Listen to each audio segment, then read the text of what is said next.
Hi everyone, in today's video I would like to show you how to turn off active status on Facebook and Messenger. For this, go to your Facebook app, then click on this three dot menu here.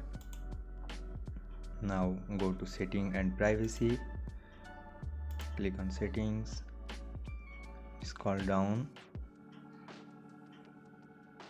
and go to active status, click on this. Now turn it off. Your friends can still able to see you because you didn't turn it off from Messenger. So go to Messenger and click on profile icon.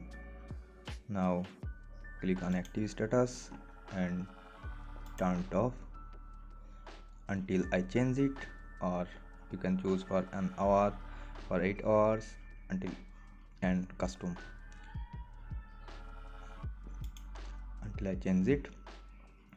Now you are completely invisible to the people you are connected with in Facebook or Messenger. So that's it guys. If this video helped you, please don't forget to subscribe, and thanks for watching.